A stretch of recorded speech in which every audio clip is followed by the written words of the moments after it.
Welcome to Show Studio. It's London Fashion Week, and we're kicking off with a relatively new designer on the London scene. It's Molly Goddard, and she's really sort of made a name for herself very quickly. This is her third presentation on schedule. She did a few before that, and she did her BA at Central St Martin, so kind of in many ways like an archetypal British talent, did the whole St Martin's thing. But I think really interesting in terms of what she does, and particularly interesting in the context of this fashion week, where it feels like a kind of hyper-feminine but slightly subverted feminine aesthetic is absolutely everywhere. I was looking at some of the stills from all the different catwalk shows, and everyone is doing sort of ruffles and frills and pinks. So it's really interesting to think about her work in the context of that. But before we kind of dive in with our analysis, I'll let my wonderful panel introduce themselves, starting with you, Rosanna.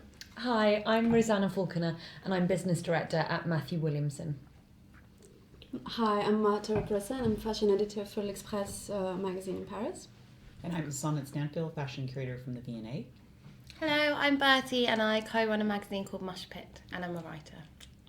Like a little smile at the end. Just so you know. Also, you sound cooler because you're French. It sounds like really like, I was like, oh, so chic. But it's interesting. I'm glad we have you on this panel because a lot of what I want to talk about is kind of British dressing up, and which is obviously very much something that Molly plays with. She talks about things like sort of almost nostalgia, coming of age, dressing up in relation to that, but she also talks about Sunday best, which I think is, do you have Sunday best in France? We have we have nothing. Yeah. Because I was thinking about like party dressing, and at one point I thought like I don't think I have anything to say because we just don't do it. But in Paris we just like dress for the morning until the evening, and it's not. You don't see people going back home and changing and then going out with like a frilly pink prom dress or anything. It's just like a little black dress that takes you from 9 a.m. to It's interesting that you say a prom dress, because I wonder if that is part of it, is since that kind of American concept of prom has come over here, that's why potentially some young London designers find that quite interesting as a concept. I was thinking about that with Ryan Lowe, but to us party dressing is such a thing. I'm going to go to you now, Sonnet, because you curated the ball gowns British Glamour since 1950 exhibition, which was like 2012. Yeah, is that right? Yeah. So it was very much about British glamour. And tell me a little bit about, give us a history lesson in kind of dressing up and glamour from that British perspective. Well, I think what was really enjoyable about working on that project was that we got to dive into the archives of the V&A, and we have, obviously being a national British institution, we have a lot of British designers, but also clothing worn by Londoners and kind of British ladies, ladies of taste and leading style. And one of the themes that came out was the kind of the effect of having a royal family still on dressing up.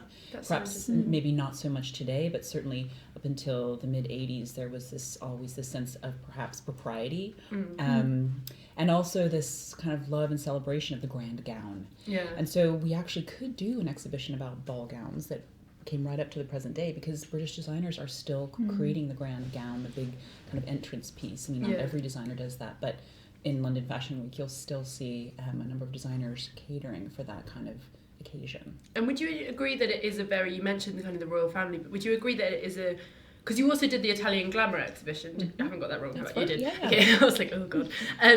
Do you think there is a very British sensibility to that certain sense of dressing up? Because Italian Glamour, like even just from going, it felt like a very different.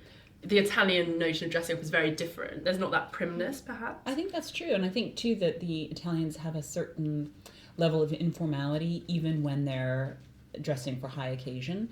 And there, if you look at particularly for English couture, the techniques, the built-in corsetry that lasted kind of well into the second half of the 20th century. And, we do have this wonderful couture tradition here, which is very much embedded in the history of dressing up in this country. And it's things like surface embellishment, fine finishing techniques that still does exist. And there's also there's a level of, particularly in comparison to the French couture, a kind of obviousness in the decoration, where like the embroidery on the bodice might just be kind of front and center, and maybe not kind of scattered delicately over the skirt. We'd have loved to have had some French couture in our exhibition. It's interesting you say that, because I was literally just at the Simone Rocha show, and she obviously does a lot of amazing dresses. A lot of them in this collection had rows of embellishment that just kind of cupped the the breast. Yeah. And it was like it was kind of very playful, and she's very good at subverting kind of dressing up and That's very British, that really type British. of decoration. A lot of our mid-century couture, like Norman Hartnell gowns, have that kind of Oh really? That's super interesting. decoration. Yeah.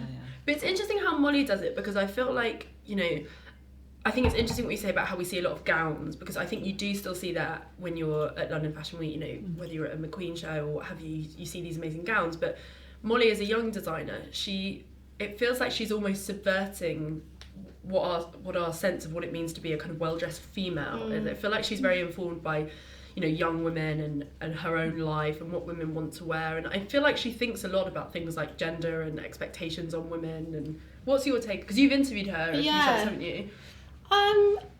Definitely with Molly, so much of it, which is why I'm so interested to see this season, is especially early on, so much of it came through in the styling. Yeah. And so obviously what was in her head was a kind of full character. It wasn't simply just a piece, and like trying to call in pieces early on was extra difficult. She was like, well, I've had bad experiences where we've lent to so and so, like brilliant magazines, but they just shoot them in the wrong way. Yeah.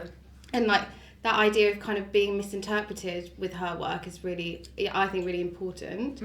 But then she's kind of developed on that, so she kind of established herself with quite a distinctive style, and now she's been developing it so that you do get that entire character perhaps in one piece. So I remember, I think 2 seasons ago, she did these jumpers that were woven out of vintage ribbons, and so the final piece, when you if you step back, it kind of looks not ratty, obviously it's like beautiful, but it kind of looks like this little patterned woolly, like sort of almost quite scruffy shrunken jumper, and then when you get up close you can really see that it's so intricately and so beautifully woven together. And so I'm really interested to see how she's going to develop on that relationship between how it was so much in the styling and the casting as well before, and I guess she's like expanding that into the pieces.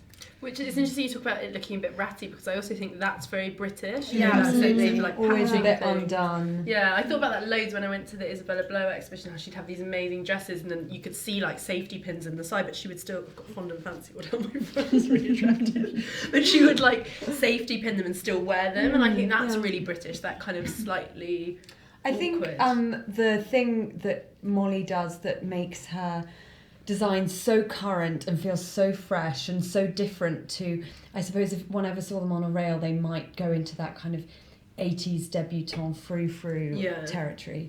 No, they wouldn't, because of all the handcraft, but they have the ability to elevate whatever they're worn with. I was at Port Eliot this summer, and she had the beautiful afternoon in the wardrobe department, curated by Sarah Moore, where various girls, friends of hers again, actually some of them were, I know that one of them Phoebe was in her presentation, sat on straw bales, and all of festival goers could all gather round and sketch them, and it was a live drawing class, but of Molly's designs, and they were worn with welly boots, with rock and roll t-shirts, because this was all festival casting basically, except for Phoebe, so these were festival goers, and it was also the Sunday of the festival, so it had been 3 days of mud and straw. But the designs elevated everything, and these women and girls looked so pretty. I'm not going to use the word pretty, I think that's dangerous when it can be a bit frou-frou.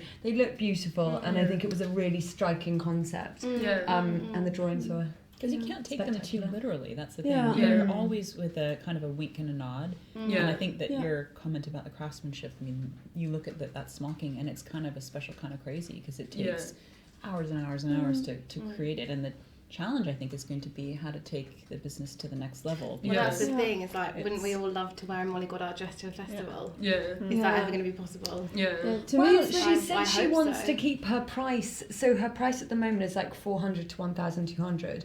And she said she never wants to go up to 2,000. She doesn't want but to that ever... in itself is like a whole different sphere, do you know what I mean? But also saying you never want to get to 2,000 when you're making a party dress, bearing in mind that for a lot of brands, that's actually our sweet spot for party dresses is 3,500, and there's no resistance there. But at the moment, everything is made in-house. Yeah. Now that's going to be hard capacity is to... just not there to increase the output unless there's a different strategy. It's exactly the same problem that I see. I feel like young designers constantly come up against, which is that thing of like trying to find that price point, which isn't going to mean that you walk down Oxford Street and everybody's wearing a dress, because unfortunately you just don't want that. It's going to like lose value. But you also want one like some people need to wear it and not just borrow it for one night and then give it back to the PR. Like, it's kind of impossible. It's really difficult. Like, I speak to a lot of people that are really struggling to find that. Like, I don't know. I think it's very linked to, like people in their 20s and 30s income at the moment is kind of so unreliable. You really can't grasp. It seems so like intangible that they just can't figure out how to price it. It's really important. I think it's super interesting what you say about income levels, because I think that's also like having a huge effect on British designers, because in a way they do fetishize youth, and in a great way, because that is what makes London seem really exciting. But it means that the audience that they're speaking to are not people that can buy clothes, and often the people who do buy them through personal order or through the designer themselves because they're their friends. But and it means you get this awful situation where a designer can't properly build a label. It's sad. It's really sad. And actually, the way that Mead and Kirchhoff, obviously they couldn't avoid that problem. That problem got them in the end. But the difference with Mead and Kirchhoff was that it was so expensive that you only were ever really inspired by it. And so you would see a look or a collection which had such a strong aesthetic, and then you could go out and you could literally recreate that in a charity shop for like a tenner on Kingston Road, like genuinely, and people would do that. You just get that 70s collar and it's kind of done. Whereas like obviously with something like this, you couldn't just go and find it on a fluke. So it's a tricky one. Yeah, that's actually my question, because that's what I wonder is, do people actually in Britain spend that kind of money? We're talking about £1,000 to £3,000 pounds for a party dress, and do they actually wear it and wear it in several occasions? I think you'll answer this better than me, but I think the problem and I think you see it a lot actually in the criticism that is levied at London Fashion Week, which is often that there are too many party dresses and that it's too conservative and it's all cocktail wear. But that there is like an audience for that. But then I think the woman who does have that money has perhaps slightly more conservative taste, so wants a kind of sparkly cocktail or wants something, Or Saint Laurent. Yeah, you know what I mean? It's that interesting thing. Tell us a bit about, because obviously you, as you said, you deal a lot with party wear. For us, the most successful parts of the brand are definitely party wear, or probably more than gowns, because you can wear them on more occasions, and beachwear, and kind of high summer vacation. And for us, the biggest expanding market is Texas, where I know there are a lot of galas and charity events, and that woman. We speak to a lot of them, and they really love the sparkle and being that idea of, Matthew always talks about being the peacock and all eyes on you, and they're not afraid to do that. And then with the British woman, I think that is actually growing, and I think that British women are becoming less afraid to be the woman in the pink dress in a sea of black. The influence that I actually strongly believe Sex and the City had an influence. I really, really do. No, that I agree idea with of spend the £400 on the shoes and get changed in the evening, and it will elevate your mood as well as your appearance. And for them, I think it's really more, rather than the Texan woman or perhaps the woman in the Middle East who just buys these things regularly, for them it's like you have a 30th birthday party, or it's a bar mitzvah, or there's an occasion. Rather than wearing these things regularly, I think a lot of these women really do buy for an occasion. Which is what's so interesting about some London designers, so someone like Simone Rocha, who I think is catering in some way to a woman who dresses up. Her work is very laboured. She does a lot of dresses. If you go into her beautiful Mount Street store, a lot of it is dresses, but I think she's trying to almost move away from, I think, the woman who buys something for an occasion and perhaps goes to that occasion to be seen looking fashionable, more to a woman who needs these kind of clothes all the time but doesn't want to be sort of worn by the clothes. I think that's really interesting. It feels like she's trying to speak to a woman who perhaps doesn't naturally feel comfortable dressing up but who needs to dress up, which is really interesting. And I wonder if I just thought it was super interesting. I kind of said this at the start. This fashion week is how many people are doing kind of warped femininity, and at its worst it does become very, very young, and then you look at it and you worry about the designers and think, how are you going to build a viable business? But with someone like Simone, I find it really interesting because she's kind of caters, I guess, to that Marnie Prada market of the intellectual woman. Totally. But then it's so, it is, like, there are similarities in a way to Molly, like the handwork and the sense of craft, but then it's quite saccharine, like always kind of warped saccharine, but it, you know, it's pink and there's huge pearls and there's massive flowers, and like I remember I interviewed her once and she was kind of listing those things and she was like, God, when you say it, it sounds horrible. But I think that's interesting, is that she's managed to kind of cater to that Marnie intelligent woman, but by doing party wear, and I wonder how much that's changing. Also, I think perhaps using garment types or techniques that were often associated with young girls, you know, with you know, you think about a school smock or the kind of artist smocks from the 19th century, and those those kind of techniques were perhaps more associated with really, you know, with girlhood rather than womanhood. But in creating party dresses, but they're not even really intended solely for evening wear. That's the thing, is that's also part of the subversion. It's kind of a dressed up young girl in the guise of a woman, but also you know, party dresses that are meant to be worn any time of the day.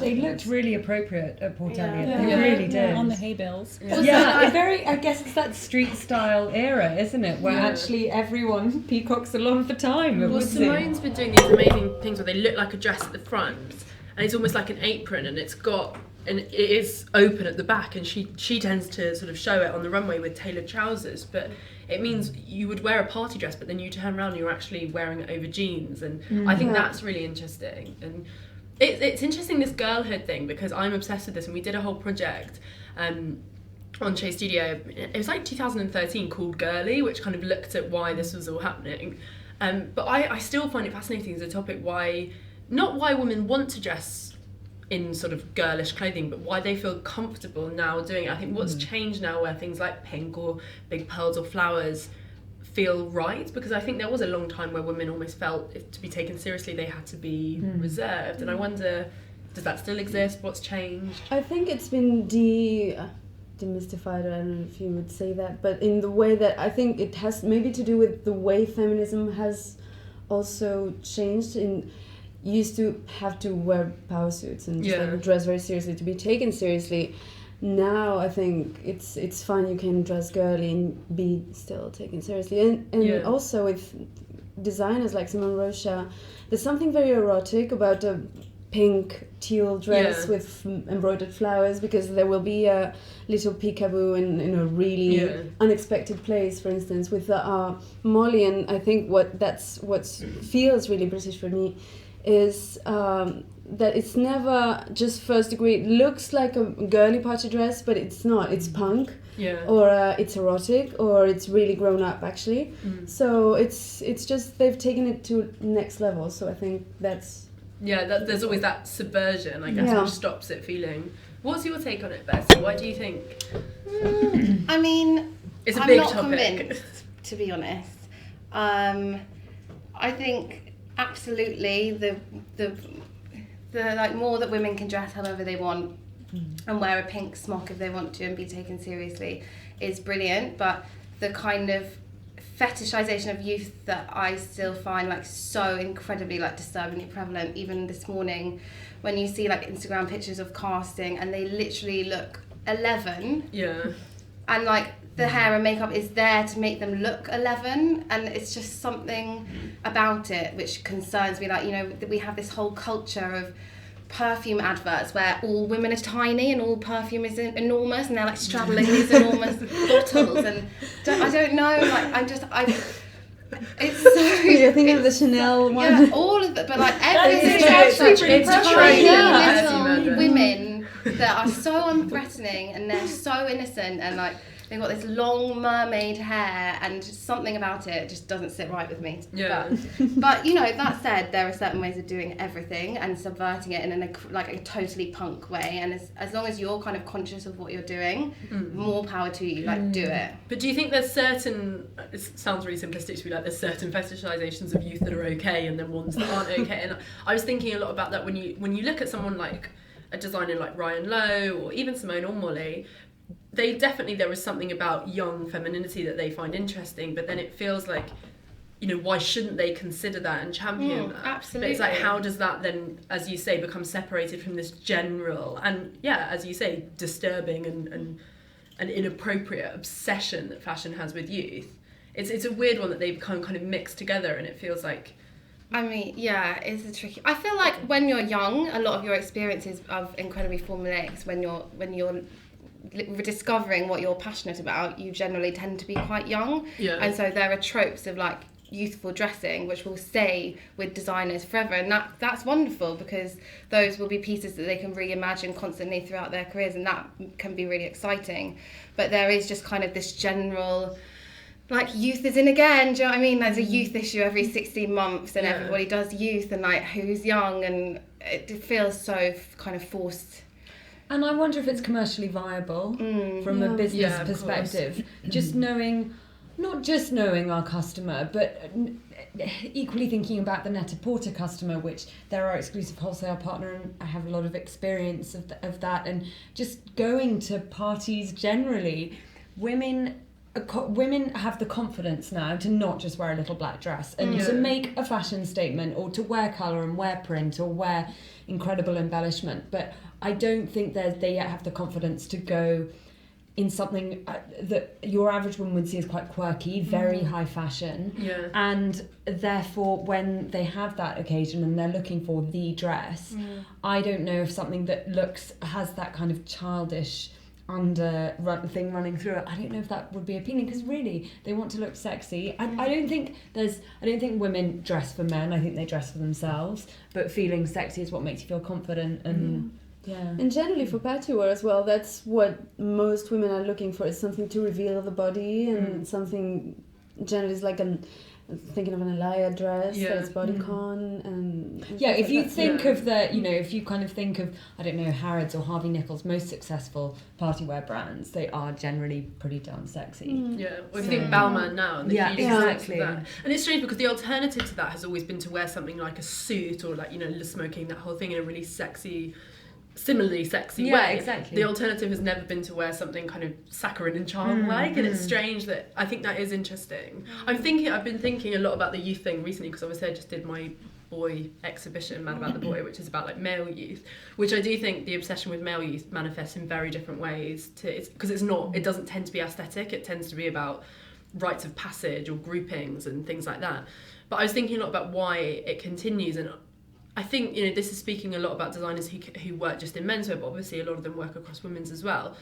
It tends to be not just because they think about how they dressed when they were young. I think it's also because your obsessions develop when you're young. You know, it's like the bands you're interested in, or the places you want to go. And there is this wonderful freedom to being a designer, and it's kind of an ego thing of being able to, you know, have the platform for and the budget, if you're a big designer, to sort of create those worlds that you always wanted to be a part of. It's something that comes in waves, where like when you first kind of start working in fashion, you're like, everyone looks like a child, and then you just get used to it, and you're like, that's cool, that's what models are, like those are, and in like a practical sense, these are the models that do London Fashion Week, they're the ones that are available, especially for the younger designers, like you can't book the big models, so you use the models that you can. But then that goes full circle again, and I see the clothes and I just think it doesn't look right. It doesn't look as good as it could look. Like that is a beautiful coat. And you've put it on a young teenager. To me, that's bizarre. Like that choice in itself.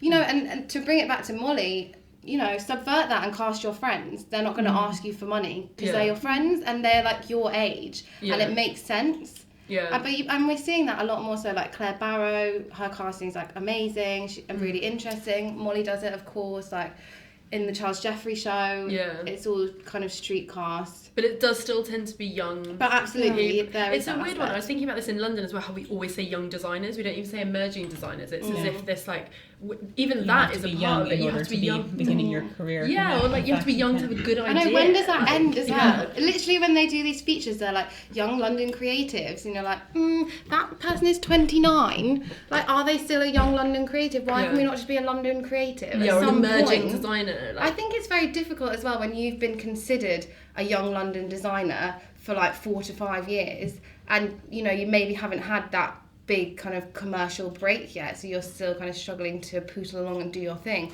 and like being and like worrying at what point they're going to be like, actually you're not young anymore, like, and even you even can't the transition be in like after yeah, that, and you're like, because what? you know, Matthew Williamson at one point, he was the young London designer, and there's all his that level, Antonio Berardi, Roland Murray, a designer that doesn't advertise, crucially. None of this group that were new gen back in kind of the late 90s, none of them advertise.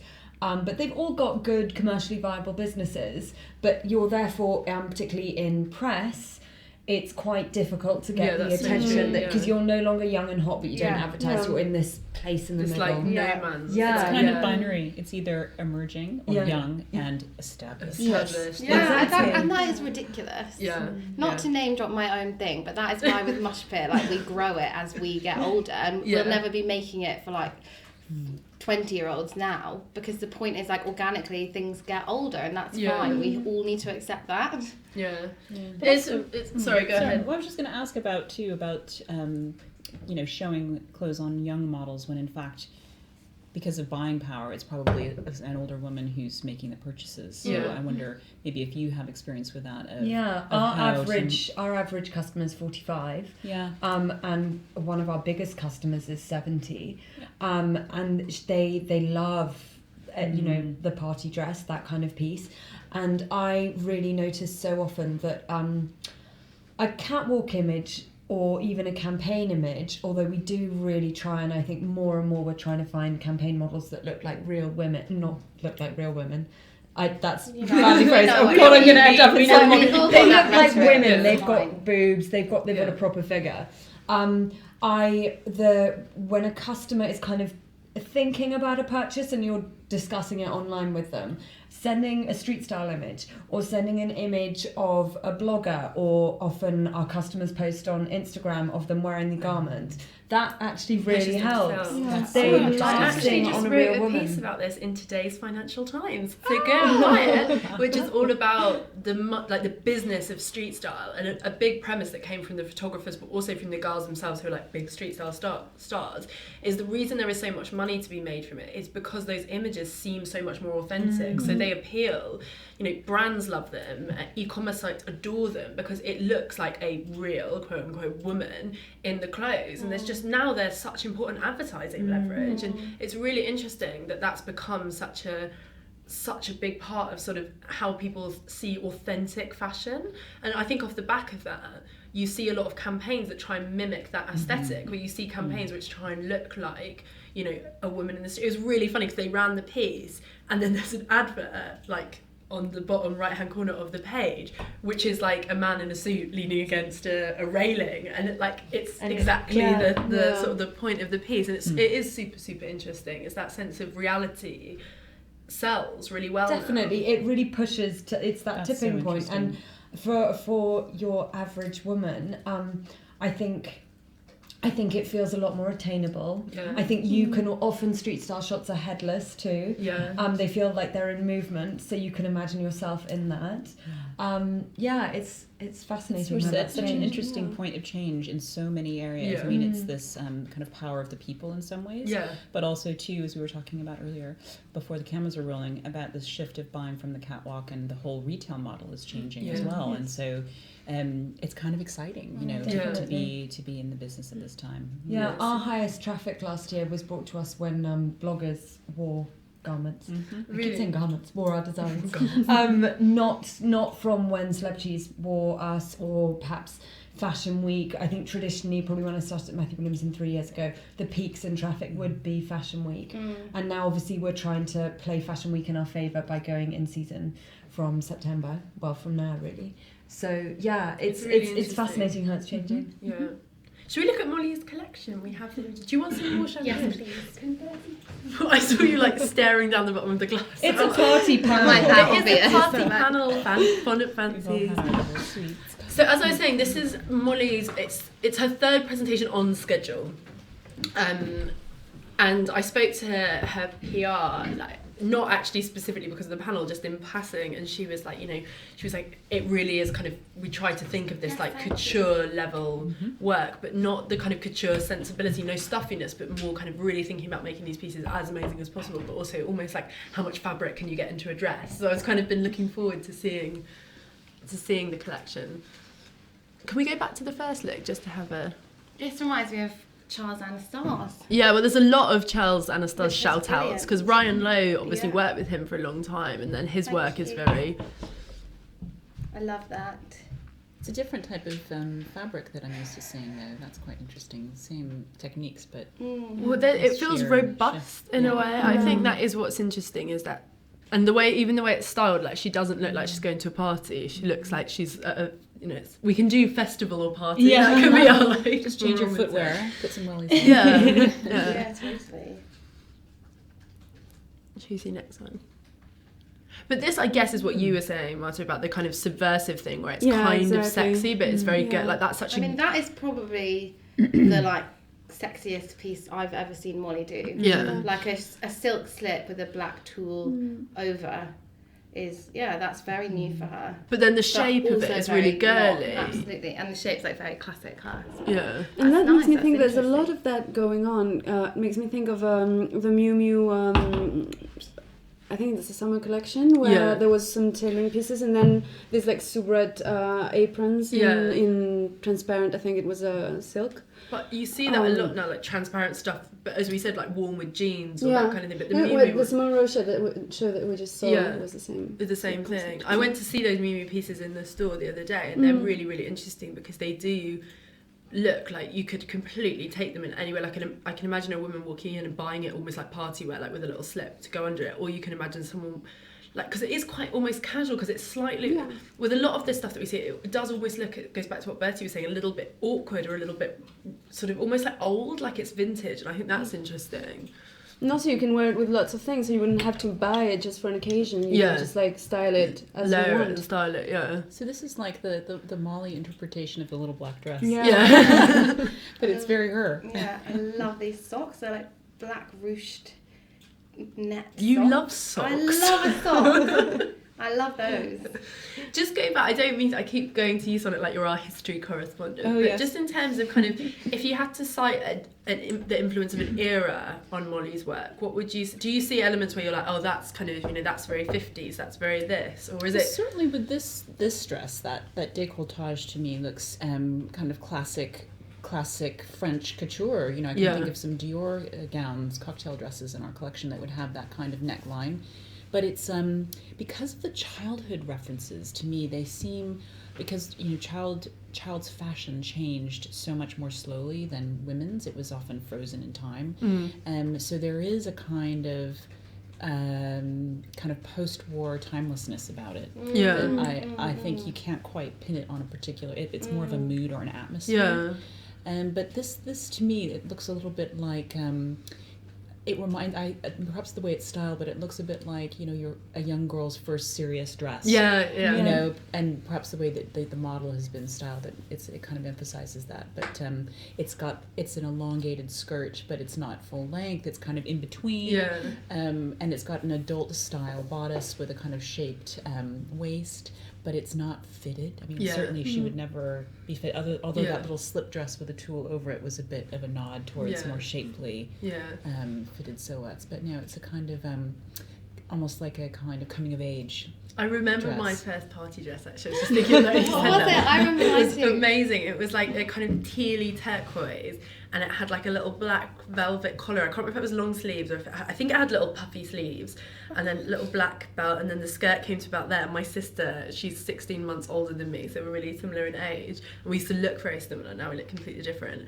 She had a matching one that was purple, and they were really. But I remember that photo. I know. I need to Autograph find photos. one. I really need to find one. I'll tweet it from. But I think there's also first party dresses at all different ages. Yeah. You have your Yeah, first so childhood true. one, Yeah. and then early teens. Well, you have your and then prom when you're like teens. 16, don't you? And then you Yeah. have like your 18, if you like go to high school, if you stay into sixth form, then you have a prom at the end of that as well. And then like, yeah, it's that weird thing of like your dresses that you... And it kind of marks throughout your womanhood, throughout your life and growing up. Yeah. All those different dresses.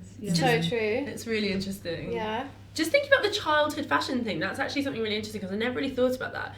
In a way, children's fashion is still really conservative. You see a lot of girls wearing these kind of frilly dresses. And when did that first come in? I wonder why it hasn't changed. I guess it's because there's a lot of kind of concern about sexualizing children. Yes. So there's this real taboo about making children look like women. But I think it's kind of, well, young girls look like women, but it's kind of resulted in young girls wearing things that are incredibly feminine and very like saccharine. It's strange, isn't it? I think the notion of childhood as this separate kind of identity and a state of being was really a late 18th century phenomenon, and up until then children were often dressed as miniature versions. I mean, up until, you know, when they were very little, when they were infants, they were obviously, you know, swaddled and they had their nursemaid, but when they became slightly older, they would be dressed as kind of miniature versions of their parents, and you see a lot of family portraits with the, you know, the mother and the daughter, and the daughter, young girls are corseted, you know, the little boys are, you know. That takes it to Kardashian territory. So it was kind of a relatively late phenomenon that they would be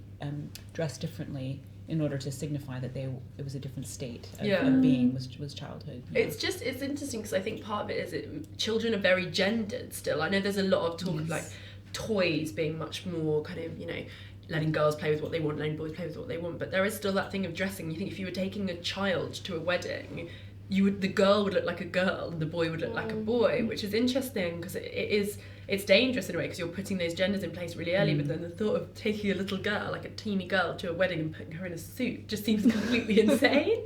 But it is that weird thing of how childhood is still so gendered, which is why when we say girly about this, you know, it taps into that idea. It's interesting. I'd never thought about that But then you think too also about designers today creating mother-daughter outfits as well. Yeah. Oh my God, yeah, and completely. that's, I don't know if that's something that Matthew does, but there are designers maybe in the future. But everyone's doing, because Roxana started it and it felt like really authentic because she does have a wee girl and like, you know, I think it's kind of playful and fun.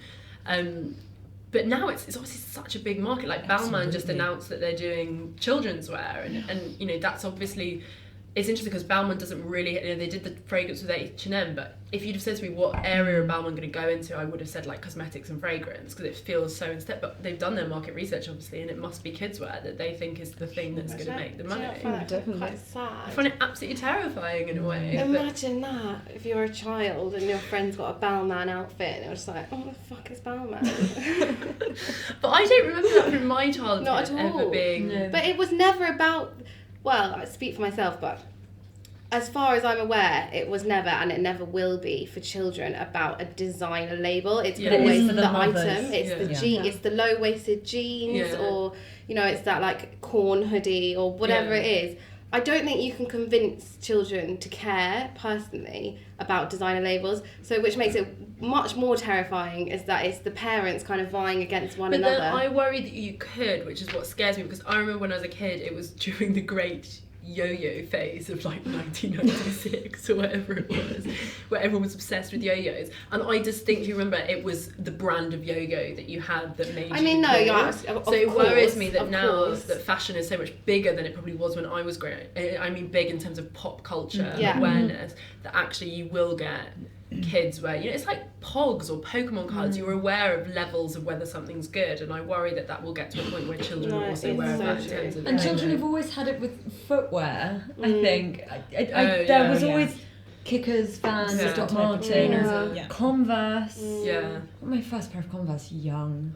Did you? Yeah. I was obsessed with those flashy trainers. Like they were. I loved those. The so ones much. that like you stamped and they like. There was a little girl the other day and she was wearing them in the pub and she was like so cute. Her family were watching the rugby and she was obviously really, really bored, so she just kept banging her foot on the ground. And I really wanted them. It was so great. You can get them, Lou. They make adult ones. We can do that. There we go. Should we go back to the collection? Molly says she goes into Gap Kids and still has a look and is fascinated by all the different designs, and actually this is in an interview I think with ID or with Susie Bubble, with ID, where she's saying she said that she loves the shapes, and obviously it all goes back to the shapes she wore as a child and her first collection. She literally took her baby dresses and just scaled the adult size pattern then, up. Yeah. And I think that is a very authentic, youthful starting point. Yeah. And the thing about Molly is it's all kind of based with the family. I think her studio is based at her mother's house. Obviously, her stylist is her sister, and that makes it very authentic. Yeah. It doesn't feel. It feels like it's got really real integrity behind it. Well, that's not an obsession with youth. It's not an obsession with a 13, 14, 15-year-old, 16-year-old's body shape, which is a lot of what the rest of it. It's an obsession with like she's got an obsession in the same way some designers are obsessed with certain movies or something. She's obsessed with kind of like that being type of pattern. So I think it's slightly definitely different. It's interesting. And also there's a continuity in terms of season to season, even in the short time that she's been showing, but there's this continuity of collection to collection where the things that we're seeing here from this season, although there's some wonderful departures in terms of her fabric choices, which are much more soft. Oh wow. And then we have it's really annoying when that happens when you're making surprise. a really good point and then the next one comes. Off the sidetracked. It's so good. But this is so in keeping with what we like about her work, and that she hasn't made these huge pendulum swings season to season. I just think, imagine getting married and that, like, your future husband would be like, oh my god, what have I let myself in for? It's amazing. It's hard to see what's going on in that bodice, but that is so different. That is different. Well, that's much more and that is historical. very I was going to say it's very contemporary. I can see what you mean about historical because of the sleeve shape, but I can see that working. You think of Bertie Brandes and that kind of thing with that though, because it's interesting. And I can see that working at a party tonight. Yeah. In London. But that's much more day weary for her, like, because you can imagine. I don't know if they would put that into retail and make it even shorter, so it almost becomes a top, and then you can imagine people really wearing that. But that's much more even. I'm interested in like the historical references in this, because just like those sleeves and that neckline is really interesting, because you feel like it doesn't feel like she's just been looking at childhood 19th dress. Century squared neckline with those sleeves, which are almost leg of mutton, but then there's a kind of interruption there. Yeah, at that the kind elbow. of ruching. But it's got a 19th century feel about it, I think. It's interesting because usually you think she's been thinking about her gang and her friends and then her childhood, but this I'm interested in kind of whether you think she's been looking at portraits, or she's been looking at, I like that when you start to. It's more tomboyish. It's sweet. It's not what I was expecting, really.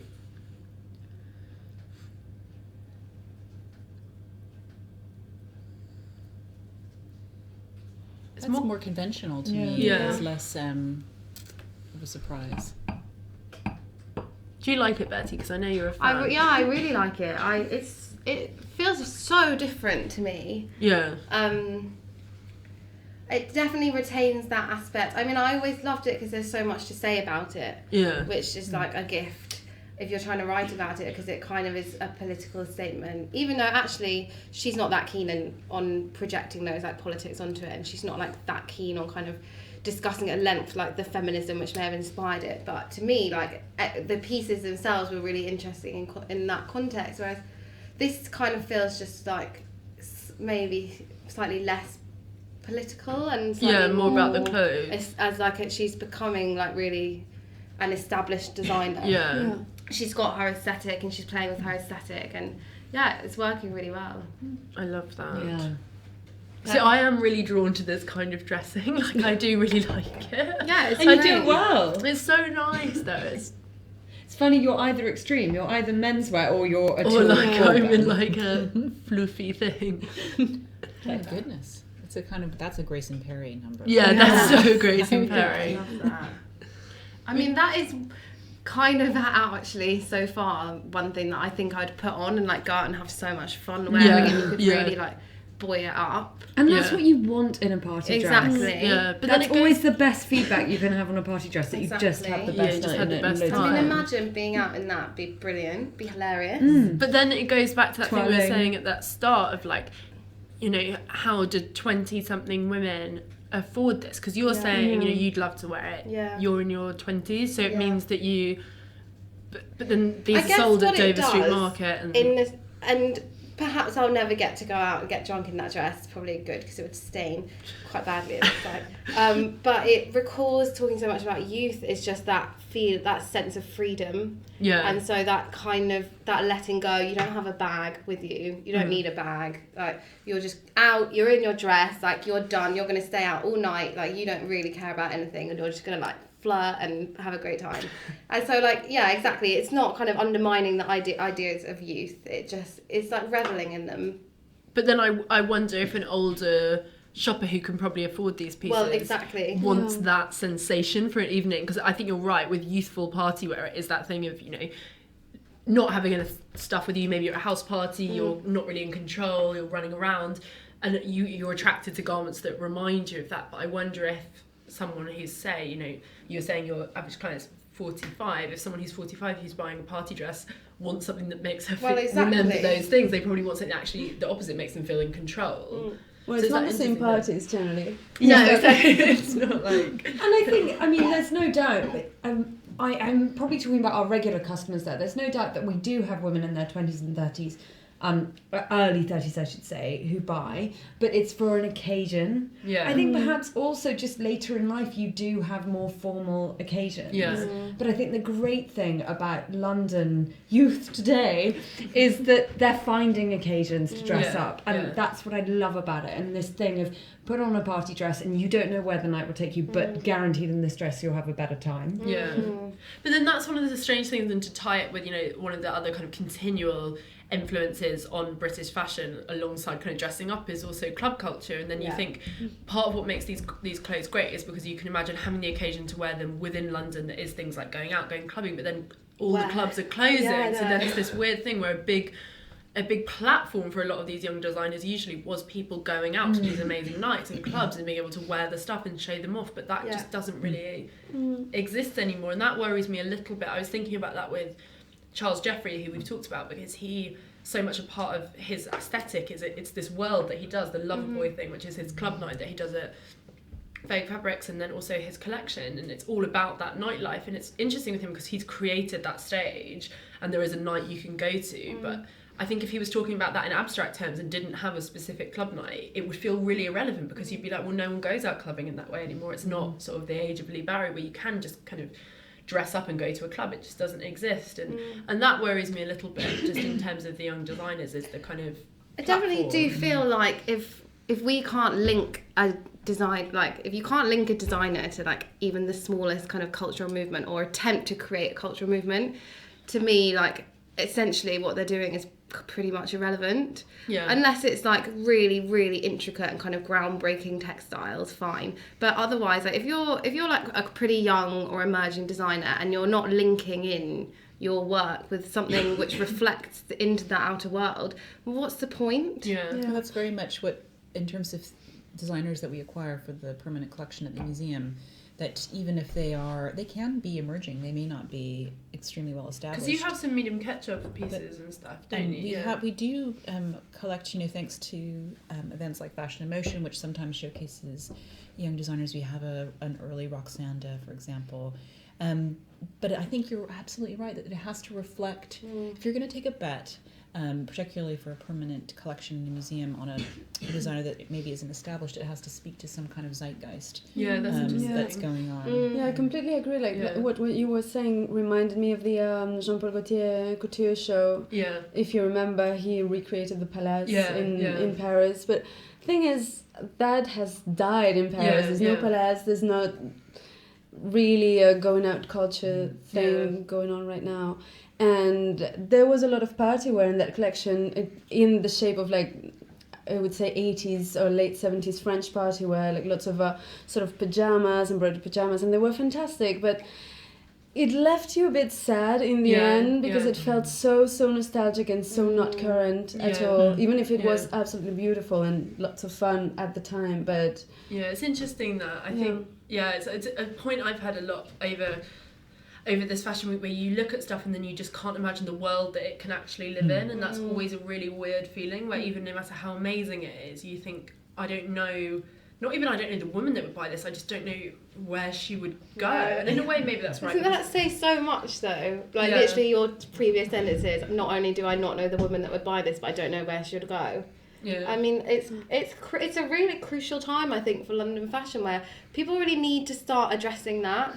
I think there's such a kind of a real like a really kind of purposeful ignorance to that fact of like, and actually I will not name names, but you see so much designer stuff going on eBay and nobody wants to buy it. Yeah. You can buy stuff which retails for, they try and sell it for what, 850 quid to £1,000. People won't buy it for £300 on eBay. Yeah. People don't want it. It needs to align. It's like something needs to change. People, I don't know, maybe need to be more. I'm not, by the way, talking about Molly at all. I don't think she's relevant to this, but I feel like people need to really wake up a bit to the reality of like who their buyers are, who they want their buyers to be. If they have a buyer, and Molly clearly does. I mean, the commercial success she had from the Molly's Fun Party hashtag first collection, and I just thought that was so charming, the way she said, I just got my friends together for a party and we put on these dresses, and it was at Fashion Week, but she said, I didn't expect buyers to come. I thought buyers, you had to meet them separately at a showroom, and they really did. So how refreshing that here's a young designer who actually does have that. But I also think that the reason maybe she does have it is this thing of thinking about how she's going to construct her business, and maybe she doesn't, she's with Dover Street at the moment. It's like maybe she actually doesn't want to get into the world of net or the big retailers where you have to kind of cater to this existing fashion client. Because I was talking to Charles Jeffrey about this in Paris, and we were talking, I was saying, have lots of buyers been coming in? How's it been going? This was after the menswear shows when he was out doing his showroom in Paris. And he was like, yeah, it's going well. And he said, these are the buyers that have come to speak to me. And I said, have you been getting lots? And he was like, I don't want lots though, because he was like, I can't produce enough. And he was like, we make it all. So he was like, actually, I want less but good ones, but also less in the right relationships. And it wasn't even kind of an awareness of a problem for him. It was he decided that's how he's going to do things, and to make the clothes he wants to make, that's how he needs to run his business. And I hope you get more designers who have that kind of approach, because I do think that new establishment generation, the America Transies and the Christopher Kanes and the Roxannas, like, not to discredit them in any way, but they have all subscribed to a very similar pattern, which is, opening stores, selling through net or matches of the big retailers, really pushing for that big business. You become an establishment designer, whereas I think we're starting to see people who are doing things in a slightly different way, and maybe they want a small business or they want to focus on. I also think there's not much awareness about how a lot of the time a designer will go with a buyer because of it sounds good, and actually a lot of like the big buyers will kind of fuck young designers over quite badly. And so they're making a decision where they might have to be like, okay, this season I'm actually not going to make any money, and I probably won't sell anything, but in order to say that I'm starting this X, Y and Z place, because maybe then next season I'll actually start to make money. And there just seems to be so little support, actually. Obviously, like, there are a few like really prestigious bodies which do help them out, but to kind of help designers to figure that out is incredibly difficult. I thought about that a lot. If a young designer came along and they were doing the whole fashionese thing, and the model they wanted to pursue was made to just working with specific clients, that's not something that any of them have done. And I always think about this with Medium Kirchhoff, if that had been their model from the start, where they just work with specific clients, whether I don't know enough about their business or what have you, but I feel like all these designers are shoehorned down the same way of working, and it just doesn't really work, and it's strange. It's a shame. But I think sorry. Go ahead. Sorry. What you were saying, Bertie, is really interesting, because I think we're seeing the same thing in Paris, and that's the thing that young designers tell me over and over again, is that they're having so much trouble working with the big retailers, and we get this new ways of working in Paris in a completely different aesthetic. Of course, you have people like Etienne Doreux or like Copernic before they took over Courage, in a kind of new realist way, and they approach the client maybe directly, no middleman or anything. And in London, it seems like we're seeing that in just like a completely different aesthetic. Well, even for us, we're an established designer, and we are all, pretty much all of the collection is direct to consumer, online only, and we just have a small capsule with Net-a-Porter. It's much better. Because wholesale, the most wholesalers now, whereas 10 years ago they didn't so much, it's all on sale or return, and it can cripple a business. And if you're going direct to consumer, automatically your price point can be much more competitive because your margin's better. And I think now the consumer has become very demanding on price point, particularly in day wear, and well, so they're so we savvy, need to address that. Yeah, they are. They're so savvy. Exactly. It's interesting that young designers are doing that though. Nazir has done that, where he kind of brought everything in. He wants to sell through his own site. He is still working with some, and Nazir Mazhada is still working with some key retailers, but not so much. And it's just that thing of trying to do it directly. It's so fascinating the number of London designers who have set up their own e-stores really early on. It's like mad to think Christopher Kane never had that. He never had a website, never had social media, whereas now like really super young designers, a few seasons in, they will have an e-store. Like Marcus Almeida made a huge amount of effort into creating an amazing e-commerce platform, and there's obviously a reason behind it. It's obviously something that they're all keen to establish. But then of course we're a 20-year established brand.